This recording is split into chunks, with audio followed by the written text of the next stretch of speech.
Okay, നമ്മൾ കഴിഞ്ഞ ഇക്വേഷനിൽ റെസിസ്റ്റിവിറ്റിയുടെ ഇക്വേഷൻ എന്താ പഠിച്ചത്? Rho is equal to m by n e square. ഈ ഒരു ഇക്വേഷനല്ലേ പഠിച്ചത്? ഇവിടെ നമ്മൾ പറഞ്ഞ മാസ് ഓഫ് ദി ഇലക്ട്രോണും ഇലക്ട്രോണിൻ്റെ ചാർജ് ഇത് രണ്ടും എന്താണ്? കോൺസ്റ്റൻറ്റ്. അപ്പോൾ അതിനെ നമുക്ക് ഒഴിവാക്കിയിട്ട് നമുക്ക് rho directly proportional to 1/n rho directly proportional to 1 relaxation time. അതായത് റെസിസ്റ്റിവിറ്റിയെ ഡിപ്പെൻഡ് ചെയ്യുന്ന രണ്ട് ഫാക്ടർ. ഇത് രണ്ടും കോൺസ്റ്റൻ്റ് ആണ്. മാസ് ഓഫ് ദി ഇലക്ട്രോണും ഇലക്ട്രോണിൻ്റെ ചാർജും ഇത് രണ്ടും കോൺസ്റ്റൻ്റ്, ഒരിക്കലും മാറില്ല. പിന്നെ മാറുന്ന ആൾക്കാരൊക്കെ ആയിരിക്കും ഒരു കണ്ടക്ടറിൽ നമ്പർ ഓഫ് ഫ്രീ ഇലക്ട്രോണും റിലാക്സേഷൻ ടൈം. റെസിസ്റ്റിവിറ്റിയെ ഡിപ്പെൻഡ് ചെയ്ത രണ്ട് ആൾക്കാർ, ഒന്ന് നമ്പർ ഓഫ് ഇലക്ട്രോണും, രണ്ട് റിലാക്സേഷൻ ടൈം. ഇത് ടെമ്പറേച്ചർ വേരിയേഷൻ വരുന്ന സമയത്ത് എങ്ങനെയാണ് ഇത് ഡിപ്പെൻഡ് ചെയ്യുന്നതെന്നാണ് നമുക്ക് അടുത്ത് നോക്കേണ്ടത്. ഓക്കെ, നമുക്ക് നോക്കി നോക്കാം. അതായത് ഒരു കണ്ടക്ടർ ഞാൻ ഇവിടെ എടുത്തു കഴിഞ്ഞാൽ, ഒരു കണ്ടക്ടർ എടുക്കുന്നു, ഇതിലോട്ട് ഞാൻ എന്ത് ചെയ്യുന്നു? ഹീറ്റ് കൊടുക്കുന്നു. ഓക്കെ, തെർമൽ എനർജി കൊടുക്കുന്നു. ഈ ഹീറ്റ് കൊടുക്കുമ്പോൾ ഇവിടെ എന്ത് സംഭവിക്കൂടാ? നമ്പർ ഓഫ് ഫ്രീ ഇലക്ട്രോൺ കൂടും. ശരിയല്ലേ? അതായത് അവിടെ നിന്ന് ഹീറ്റ് എനർജി വാങ്ങിക്കൊണ്ട് അതിനുള്ള എല്ലാ ആറ്റത്തിൽ നിന്നും ഇലക്ട്രോൺസ് കൂടും. നമ്പർ ഓഫ് ഫ്രീ ഇലക്ട്രോൺ കൂടിയാൽ എന്ത് കൂടും? കൊളിഷൻ കൂടും. ഇലക്ട്രോൺ തമ്മിലുള്ള കൊളിഷൻ കൂടും. ശരിയാണോ? അതായത് കൊളിഷൻ കൂടി അതിൻ്റെ കൈനറ്റിക് എനർജി കൂടും, കൊളിഷൻ കൂടും. കൊളിഷൻ കൂടിയാൽ എന്ത് കുറയും? റിലാക്സേഷൻ ടൈം കുറയും. അതായത് പെട്ടെന്ന് കൂട്ടിയിടിക്കും. ഓക്കെ, ശരിയല്ലേ? അതായത് ഒന്നാമത്തെ കേസ് 1 ഇത്രയേ ഉള്ളൂ. ഒരു കണ്ടക്ടറിൽ ഹീറ്റ് എനർജി കൊടുത്തു കഴിഞ്ഞാൽ, ടെമ്പറേച്ചർ കൂടിക്കഴിഞ്ഞാൽ നമ്പർ ഓഫ് ഫ്രീ ഇലക്ട്രോൺ കൂടും. അത് നമ്പർ ഓഫ് ഫ്രീ ഇലക്ട്രോൺ കൂടിയ കൊളിഷൻ കൂടും, കൊളിഷൻ കൂടിയ റിലാക്സേഷൻ ടൈം കുറയും. ഓക്കെ, നമ്മൾ പഠിച്ചു റോ ഡയറക്ട്ലി പ്രൊപ്പോർഷണൽ ടു 1/τ ആണ്. റിലാക്സേഷൻ ടൈം കുറഞ്ഞ റെസിസ്റ്റിവിറ്റി എന്ത് ചെയ്യും? കൂടും. അതുപോലെ തന്നെ റെസിസ്റ്റൻസും എന്ത് ചെയ്യും? കൂടും. അപ്പോൾ ഒന്നാമത്തെ കേസ് ഇത്രയേ ഉള്ളൂ. ടെമ്പറേച്ചർ കൂടിയ റിലാക്സേഷൻ ടൈം കുറയും. അങ്ങനെയാണെങ്കിൽ റെസിസ്റ്റിവിറ്റിയുടെ വാല്യൂ കൂടും. ഓക്കെ, ഇനി രണ്ടാമത്തെ കേസ്, ടെമ്പറേച്ചർ കൊടുക്കുന്നു, നമ്പർ ഓഫ് ഫ്രീ ഇലക്ട്രോൺ കൂടുന്നു. നമ്പർ ഓഫ് ഫ്രീ ഇലക്ട്രോണും റെസിസ്റ്റിവിറ്റി തമ്മിലുള്ള റിലേഷൻ എങ്ങനെയാണ്? Is directly proportional to 1/n. അതായത് നമ്പർ ഓഫ് ഫ്രീ ഇലക്ട്രോൺ കൂടിയാൽ ഓട്ടോമാറ്റിക്കലായിട്ട് റെസിസ്റ്റിവിറ്റി എന്ത് ചെയ്യും? കൂടും. നമ്പർ ഓഫ് ഫ്രീ ഇലക്ട്രോൺ കൂടിയാൽ റെസിസ്റ്റിവിറ്റിയും കൂടും. ഇവിടെ ഒരു ചെറിയ മിസ്റ്റേക്ക് ഉണ്ട്. റിലാക്സേഷൻ ടൈം കുറയുമ്പോൾ ഒരു ഡിനോമിനേറ്ററിലല്ലേ റെസിസ്റ്റിവിറ്റിയും എന്ത് ചെയ്യും? കൂടും. റെസിസ്റ്റിവിറ്റി കൂടാതെ കറക്റ്റ് തന്നെയാണ് ഇവിടെ മാർക്ക് രണ്ടാമതാ പറഞ്ഞ mark. Resistivity directly proportional to 1/n അല്ലേ? ഈ 1/n വാല്യൂ കൂടിയാൽ ഇത് ഡിനോമിനേറ്ററിലേക്ക് കിടക്കുന്നത് റെസിസ്റ്റിവിറ്റി എന്ത് ചെയ്യൂടാ? കുറയും. രണ്ട് കേസാണുള്ളത്. ഒന്നാമത്തെ കേസ് റിലാക്സേഷൻ ടൈം കുറയുന്നു, ടെമ്പറേച്ചർ കൂടി റിലാക്സേഷൻ ടൈം കുറയുന്നു, റെസിസ്റ്റിവിറ്റി കൂടും. ഇനി രണ്ടാമത്തെ case number of free electron കൂടും, നമ്പർ ഓഫ് ഫ്രീ ഇലക്ട്രോൺ കൂടിയാൽ റെസിസ്റ്റിവിറ്റി എന്ത് ചെയ്യൂടാ? കുറയും. ഈ രണ്ട് കേസാണ് സംഭവിക്കാൻ പോകുന്നത്. അപ്പോൾ ഇതെങ്ങനെയാണ് കണ്ടക്ടറിന്, സെമി കണ്ടക്ടറിന്, മെറ്റൽസിനൊക്കെ എങ്ങനെയാണ് ഇത് ആക്ട് ചെയ്യുന്നത് നോക്കാം. ഫസ്റ്റ് ഞാൻ ഇവിടെ എടുക്കുന്നത് കണ്ടക്ടർ, അതിൻ്റെ ഗ്രാഫ് നോക്കാം. കണ്ടക്ടർ. ഓക്കെ, കണ്ടക്ടറിൽ അപ്പോൾ നമ്മൾ കണ്ടക്ടറിൽ കൊടുക്കുന്നു. കണ്ടക്ടറിൽ ടെമ്പറേച്ചർ എന്ത് ചെയ്യുന്നു? കൂട്ടുന്നു. ടെമ്പറേച്ചർ കൂടുന്നു. ഫസ്റ്റ് കേസ് ടെമ്പറേച്ചർ കൂടി, അവിടെ നമ്പർ ഓഫ് ഫ്രീ ഇലക്ട്രോൺ കൂടുന്നു, കൊളിഷൻ കൂടുന്നു, റിലാക്സേഷൻ ടൈം കുറയുന്നു. അങ്ങനെ റെസിസ്റ്റിവിറ്റിയുടെ വാല്യൂ കൂടുന്നു. ഇത് കേസ് 1. ഇനി രണ്ടാമത്തെ കേസ് എന്താണ്? ടെമ്പറേച്ചർ കൂട്ടുന്നു, നമ്പർ ഓഫ് ഫ്രീ ഇലക്ട്രോണും അത് ഓൾസോ കൂടുന്നു. അങ്ങനെയാണെങ്കിൽ റെസിസ്റ്റിവിറ്റി അതിനനുസരിച്ച് കൂടുന്നു. ഇതിൽ ഏത് കേസായിരിക്കും കണ്ടക്ടർ എടുക്കുന്നത്? കണ്ടക്ടറിൻ്റെ പ്രത്യേകത എന്ന് പറഞ്ഞാൽ അതിൽ ഇഷ്ടം പോലെ ഫ്രീ ഇലക്ട്രോൺ ഉണ്ട്. ശരിയല്ലേ? അപ്പോൾ നമ്പർ ഓഫ് ഫ്രീ ഇലക്ട്രോൺ കുറച്ച് കൂടിയെന്ന് പറഞ്ഞ് കണ്ടക്ടറിൽ പ്രശ്നമൊന്നും സംഭവിക്കാൻ പോകുന്നില്ല. ഇനി ഒരു 1,00,000 ഫ്രീ ഇലക്ട്രോൺ ഉണ്ട്, ഒരു 5 ഇലക്ട്രോൺ കൂടെ വന്നെന്നും പറഞ്ഞാൽ അതിൽ വലിയ മാറ്റമൊന്നും ഉണ്ടാകാൻ പോകുന്നില്ല. അപ്പോൾ കണ്ടക്ടറിൽ നമ്മൾ എടുക്കാൻ പോകുന്നത് ഫസ്റ്റ് കേസാണ്.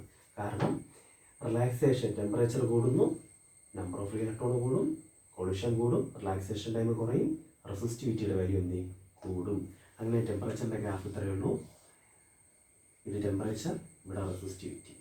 അതായത് ഡയറക്ട്ലി പ്രൊപ്പോർഷണൽ. ടെമ്പറേച്ചർ കൂടുന്നതനുസരിച്ച് റെസിസ്റ്റിവിറ്റി കണ്ടക്ടറിൽ എന്ത് ചെയ്യും? കൂടും. ടെമ്പറേച്ചർ കൂടിയ റെസിസ്റ്റിവിറ്റി കൂടും. ഇതാണ് സംഭവത്തിലുള്ളത്. Very simple. ടെമ്പറേച്ചർ കൂടും, കൊളിഷൻ കൂടും, റിലാക്സേഷൻ ടൈം കുറയും. കൊളിഷൻ കൂടിക്കഴിഞ്ഞാൽ പെട്ടെന്ന് കൂട്ടിയിരിക്കും, സമയം കുറയും.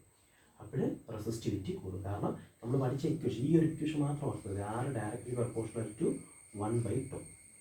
ഒന്ന് കൂടിയാൽ മറ്റവൻ കുറയും. ടോ കുറഞ്ഞ റെസിസ്റ്റിവിറ്റി കൂടും. ഇതാണ് കണ്ടക്ടറിൻ്റെ കേസ്. ഇനി രണ്ടാമത് എടുക്കുന്നത് സെമി കണ്ടക്ടർ. സെമി കണ്ടക്ടറിൻ്റെ പ്രത്യേകത നമ്മൾ ഈ രണ്ട് കേസ് എടുത്താലും അതിലൊന്ന് ആദ്യത്തെ കേസാണ് പരിഗണിക്കുന്നത്. നമുക്ക് നോക്കാം. ടെമ്പറേച്ചർ കൂട്ടി, നമ്പർ ഓഫ് ഫ്രീ ഇലക്ട്രോൺസ് കൂടുന്നു, റെസിസ്റ്റിവിറ്റി കുറയും. സെമി കണ്ടക്ടർ കാരണം എന്ന് പറഞ്ഞാൽ ഈ സെമി കണ്ടക്ടറിൻ്റെ പ്രത്യേകത കണ്ടക്ടറിൻ്റെ അത്ര ഇലക്ട്രോൺസ് ഇല്ല. ഒരു ഇലക്ട്രോൺ ഇവിടെ ആണെങ്കിൽ അടുത്ത ഇലക്ട്രോൺ ഇവിടെ. അപ്പോൾ ഇവന് ഒരു 10 ഫ്രീ ഇലക്ട്രോൺ കിട്ടണമെന്ന് പറഞ്ഞാൽ വലിയ കാര്യമാണ്. മറ്റേത് കണ്ടക്ടറിലാണെങ്കിൽ ഇഷ്ടംപോലെ ഫ്രീ ഇലക്ട്രോൺ ഉണ്ടല്ലോ, നമ്മൾ ഫസ്റ്റ് കേസ് എടുക്കില്ല. പക്ഷേ ഇവിടെ സെമി കണ്ടക്ടറിൻ്റെ പ്രത്യേകത കണ്ടക്ടറിനെ അപേക്ഷിച്ച് ഇലക്ട്രോൺസ് വളരെ കുറവായിരിക്കും. അപ്പോൾ കുറച്ച് ഇലക്ട്രോൺ കൂടെ കിട്ടണമെന്ന് പറഞ്ഞാൽ വലിയ കാര്യം. അപ്പോൾ നമ്മൾ ഈ കേസാണ് പരിഗണിക്കുന്നത്. കണ്ടക്ടറിൽ ടെമ്പറേച്ചർ കൂടുന്നു, നമ്പർ ഓഫ് ഫ്രീ ഇലക്ട്രോൺ കൂടുന്നു, റെസിസ്റ്റിവിറ്റി എന്ത് ചെയ്യുന്നു, കുറയുന്നു. അപ്പോൾ ഇതിൻ്റെ ഗ്രാഫ് എങ്ങോട്ടായിരിക്കും? താഴോട്ടായിരിക്കും. ഇതിൻ്റെ ഗ്രാഫ് താഴോട്ട്. ടെമ്പറേച്ചർ കൂടുന്നതനുസരിച്ച് റെസിസ്റ്റിവിറ്റി കുറയും, മറ്റേത് കൂടുന്നെങ്കിൽ കുറയും. ഇത്രയേ ഉള്ളൂ കണ്ടക്ടറും സെമി കണ്ടക്ടറും തമ്മിലുള്ള വ്യത്യാസം. ഇനി അടുത്ത് ഒരാളുകൂടെ ഉണ്ട്, അലോയ്. അലോയുടെ പ്രത്യേകത ടെമ്പറേച്ചറിന് എന്ത് ചെയ്യില്ലടാ, ഡിപ്പെൻഡ് ചെയ്യില്ല. റെസിസ്റ്റിവിറ്റി ടെമ്പറേച്ചറിന് വലുതായിട്ട് ഡിപ്പെൻഡ് ചെയ്യില്ല. അതെന്തായിരിക്കും? കോൺസ്റ്റൻ്റ് ആയിരിക്കും. അപ്പോൾ ഈ കാര്യങ്ങൾ വെച്ചാണ് നമ്മൾ എന്ത് പറയുന്നത്? ഓംസ് ലോയുടെ ലിമിറ്റേഷൻസ് പറയുന്നത്. ഓംസ് ലോയുടെ ലിമിറ്റേഷൻസ് പറയുന്നത് ഇത്രയേ ഉള്ളൂ. എല്ലാ കണ്ടക്ടറിലും എന്ത് ഒബേ ചെയ്യില്ല? ഓംസ് ലോ ഒബേ ചെയ്യില്ല. എല്ലാ കണ്ടക്ടറിലും ഓംസ് ലോ എന്ത് ചെയ്യില്ല? ഒബേ ചെയ്യില്ല. ഓംസ് ലോ ഒബേ ചെയ്യുന്ന കണ്ടക്ടർ നമ്മൾ വിളിക്കുന്ന പേര് ഒമിക് കണ്ടക്ടർ. ഓക്കെ, ഒബേ ചെയ്യാത്തതിനെ നമ്മൾ വിളിക്കുന്ന പേര് non ohmic conductor. Non ohmic. അപ്പോൾ ഒന്നാമത്തെ ലിമിറ്റേഷൻ എന്ന് പറഞ്ഞാൽ എല്ലാ കണ്ടക്ടറും എന്തെങ്കിലും ഓംസ് ലോ ഒബേ ചെയ്യില്ല. ഒബേ ചെയ്യുന്നതിന് ഒമിക്, അതിനെ കണ്ടക്ടർ എന്നും. ഒബേ ചെയ്യാത്തത് നോൺ ഒമിക് കണ്ടക്ടറാണ് semiconductors. Example diode, transistor, ഇതൊന്നും എന്ത് ചെയ്യില്ല? ഓംസ് ലോ ഒബേ ചെയ്യില്ല. അതിൻ്റെ ഗ്രാഫ് കറക്റ്റ് സ്ട്രെയിറ്റ് ലൈൻ ആയിരിക്കില്ല. ഓംസ് ലോ എന്ന് പറഞ്ഞാൽ എന്താണ്? വോൾട്ടേജും കറണ്ടും എങ്ങനെയായിരിക്കണം? Directly proportional. ഇതായിരിക്കണം ഗ്രാഫ്. ഇത് കർവ്ഡ് ആവാൻ പാടില്ല, അല്ലെങ്കിൽ സ്ലോപ്പ് ആവാൻ പാടില്ല. ഇത് കറക്റ്റ് സ്ട്രെയിറ്റ് ലൈൻ ആയിരിക്കണം. ഇതാണ് ഓംസ് ലോ. അപ്പോൾ ഓംസ് ലോ ഒബേ ചെയ്യുന്നില്ല ആര്? എല്ലാ കണ്ടക്ടർ. ഓംസ് ലോ ഒബേ ചെയ്യുന്നതിന് ഒമിക്കെന്ന്, മറ്റേതിനെ നോൺ ഒമിക്കെന്ന് വിളിക്കുന്നു. ഇനി രണ്ടാമത്തെ ലിമിറ്റേഷൻ എന്ന് പറഞ്ഞാൽ ഈ അലോയ്സ് ഒന്നും എന്ത് ചെയ്യില്ല? ഓംസ് ലോ ഒബേ ചെയ്യില്ല. അപ്പോൾ ഈ രണ്ട് പോയിന്റ് നമ്മൾ എന്ത് ചെയ്യുക? ലിമിറ്റേഷൻസ് ഓഫ് ഓംസ് ലോയിൽ ഓർത്ത് വച്ചിരിക്കുക. ഇനി ഒരു പ്രീവിയസ് ഇയർ ക്വസ്റ്റ്യൻ ആണ്. ഈ രണ്ടിൽ എ, ബി, ഇതിലേതാണ് ഓംസ് ലോ കൂടുതൽ ഒബേ ചെയ്യുന്നത്? നമുക്കിവിടെ നോക്കാം. അത് ഇതിലേതിലാണ് റെസിസ്റ്റൻസ് കൂടുതൽ? നമുക്കിവിടെ നോക്കാം. ഇതിൻ്റെ ആംഗിൾ എന്താണ്? തീറ്റ. ഇതിൻ്റെ ആംഗിൾ ഞാൻ തീറ്റ ആയിട്ട് എടുക്കുന്നു. ഈ ഗ്രാഫിൻ്റെ സ്ലോപ്പ് കണ്ടുപിടിക്കാം. ഇവിടെ വോൾട്ടേജ്, ഇവിടെ എന്താണ്?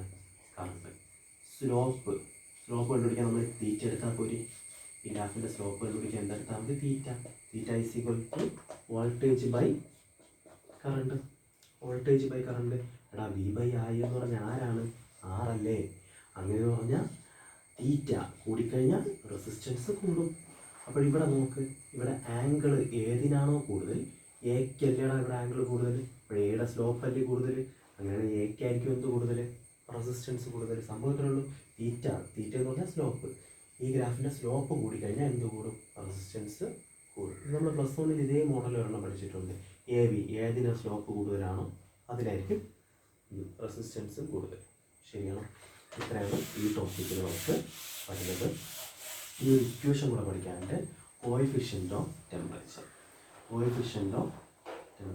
ആൻഡ് ഇക്വേഷൻ ഇതാണ്.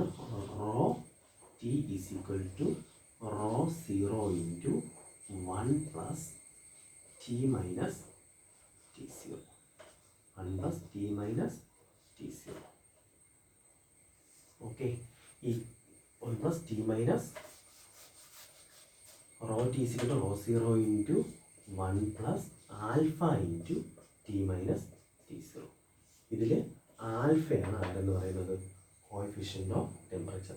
And alpha is equal to ρT - ρ0 divided by ρ0 into T - T0. ഇതാണ് കോഎഫിഷ്യൻ്റ് ഓഫ് ടെമ്പറേച്ചർ കണ്ടുപിടിക്കാനുള്ള ഇക്വേഷൻ.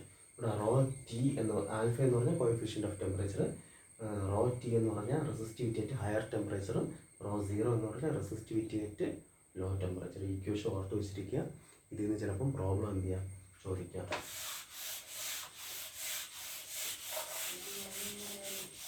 ഓക്കെ, ഇനി ഒരു ടോപ്പിക് കൂടെ നമുക്ക് നോക്കാം. Internal resistance. ഇൻറ്റേർണൽ റെസിസ്റ്റൻസ് എന്ന് ഇത്രയേ ഉള്ളൂ. ഒരു സെല്ല് ഓഫർ ചെയ്യുന്ന റെസിസ്റ്റൻസിനെയാണ് നമ്മൾ എന്തെന്ന് വിളിക്കുന്നത്? Internal resistance. ഒരു സെല്ലിനകത്തുള്ള ഇലക്ട്രോഡും ഇലക്ട്രോലൈറ്റും കാരണം ആ സെല്ല് ഓഫർ ചെയ്യുന്ന റെസിസ്റ്റൻസിനാണ് ഇലക്ട്രോഡ്. ഇപ്പോൾ ഞാൻ ഒരു സെല്ല് പരിഗണിച്ചാൽ, ഇതൊരു സെല്ലാണെങ്കിൽ ഇതിനകത്ത് എന്ത് കാണും? 2 ഇലക്ട്രോഡുകൾ കാണും. ഈ ഇലക്ട്രോലൈറ്റ് ഡിപ്പ് ചെയ്ത് വെച്ചിരിക്കുന്ന ഒരു സൊല്യൂഷൻ ഉണ്ട്. അതിനെ നമ്മൾ എന്തെന്ന് വിളിക്കുന്നത്? ഇലക്ട്രോലൈറ്റ്. ഇതൊരു ഗാൽവാനിക് കണക്ട് ചെയ്യുന്നുണ്ട്. ഇത്രയൊക്കെയാണ് ഒരു സെല്ലിൻ്റെ രൂപം. നിങ്ങൾ കെമിസ്ട്രിയിൽ പഠിച്ചിട്ടുണ്ട്. അപ്പോൾ ഈ ഒരു സെല്ലിൻ്റെ ഇൻറ്റേർണൽ റെസിസ്റ്റൻസിനെ ഡിപ്പെൻഡ് ചെയ്യുന്ന ഫാക്ടർ എന്തൊക്കെയാണെന്ന് ചോദിച്ചു കഴിഞ്ഞാൽ, ഒന്ന് നാച്ചർ ഓഫ് ഇലക്ട്രോഡ്. ഇതിൽ ഏത് ഇലക്ട്രോഡാണോ ഉപയോഗിക്കുന്നത് അതിനനുസരിച്ച് എന്ത് ചെയ്യൂടാ ഇൻറ്റേർണൽ റെസിസ്റ്റൻസ് മാറും. ചിലപ്പോൾ സിങ്ക് ആയിരുന്നെങ്കിൽ സിങ്ക്, കോപ്പർ ആണെങ്കിൽ കോപ്പർ, അതനുസരിച്ച് മാറും. 2 നാച്ചർ ഓഫ് ഇലക്ട്രോലൈറ്റ്. ഇലക്ട്രോലൈറ്റ് അല്ലെങ്കിൽ സിങ്ക് സൾഫേറ്റ്, കോപ്പർ സൾഫേറ്റ് ഒക്കെ കേട്ടിട്ടുണ്ട്. അപ്പോൾ ഒന്നാമത്തെ എന്താണ്? Nature of electrode. 2 nature of electrolyte. Okay, ഇനി മൂന്നാമത് internal resistance directly proportional to length of the electrode. Electrode തമ്മിലുള്ള അകലം കൂടുന്തോറും ഇൻറ്റേർണൽ റെസിസ്റ്റൻസും കൂടും. അപ്പോൾ ഇത്രയും ഫാക്ടേഴ്സാണ് ഇൻറ്റേർണൽ റെസിസ്റ്റൻസിനെ ഡിപ്പെൻഡ് ചെയ്യുന്നത്. ഇനി എങ്ങനെയാണ് ഇൻറ്റേർണൽ റെസിസ്റ്റൻസ് ഡിനോട്ട് ചെയ്യുന്നത്? ഒരു സർക്യൂട്ട് വരച്ച് കാണിച്ചു തരാം. ഇവിടെ നോക്കിയും ഈ ഒരു സർക്യൂട്ടിൻ്റെ എക്സ്റ്റേണൽ റെസിസ്റ്റൻസ് ആണ് ക്യാപിറ്റൽ ആർ. ഇനി ഇതിവിടെ ഒരു സെല്ല് ഞാൻ വരച്ചു. ഇതിൽ ഇവിടെ ഒരു ഇൻറ്റേർണൽ റെസിസ്റ്റൻസ് കൂടെ കണക്ട് ചെയ്ത് ഞാൻ വരച്ചിട്ടുണ്ട്. ഇതിൻ്റെ EMF E ആണ്. അതുപോലെ ഇതിൻ്റെ ഇൻറ്റേർണൽ റെസിസ്റ്റൻസ് എന്തൊന്നും കൊടുക്കാം? Small letter r. Internal resistance നമ്മൾ എഴുതുമ്പോൾ എപ്പോഴും ഏത് ലെറ്ററാണ് കൊടുക്കേണ്ടത്? Small letter R. ഓക്കെ, ഇനി നമ്മൾ പഠിച്ചിട്ടുണ്ട് ഓംസിനനുസരിച്ച് I is equal to എന്താണ്? V/R. I is equal to V/R. ഇവിടെ I അതുപോലെ എഴുതി, V എഴുതി. R എന്ന് പറഞ്ഞാൽ ഇതിൻ്റെ മൊത്തം റെസിസ്റ്റൻസ് അല്ലേ? Capital R plus small r. Capital R എന്ന് പറഞ്ഞാൽ എക്സ്റ്റേണൽ റെസിസ്റ്റൻസ്, സ്മോൾ R ആണ് ഇൻറ്റേർണൽ റെസിസ്റ്റൻസ്. അത് ആര് ഓഫർ ചെയ്യുന്ന റെസിസ്റ്റൻസ് ആണ്? സെല്ല് ഓഫർ ചെയ്യുന്ന റെസിസ്റ്റൻസ്. ഇനി ഈ ഇക്വേഷൻ ഇങ്ങോട്ട് വന്നു കഴിഞ്ഞാൽ V is equal to എന്താ എഴുതാം? I into R plus R. ശരിയല്ലേ? അങ്ങനെയാണെങ്കിൽ V is equal to നമുക്ക് എന്താ? I into R, IR plus ഇവിടെ നോക്കിയേ,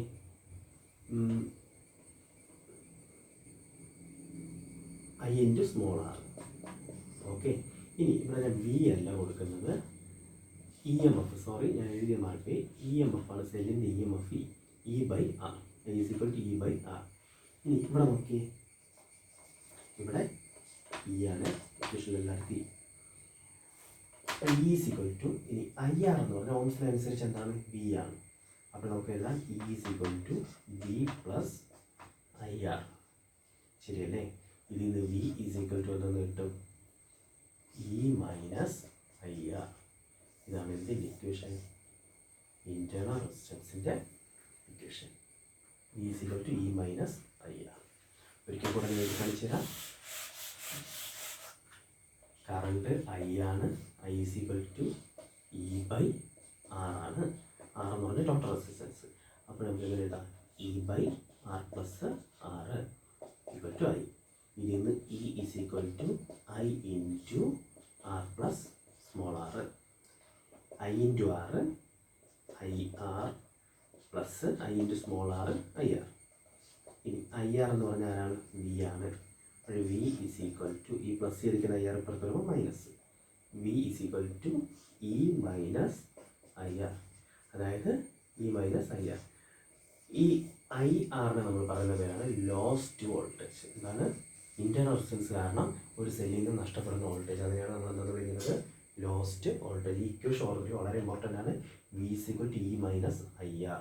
ഇതിന് R കണ്ടുപിടിക്കുക, I കണ്ടുപിടിക്കുക, E കണ്ടുപിടിക്കുക. പല രീതിക്ക് പരീക്ഷയ്ക്ക് എന്ത് ചെയ്യും? ക്വസ്റ്റ്യൻ ചോദിക്കും.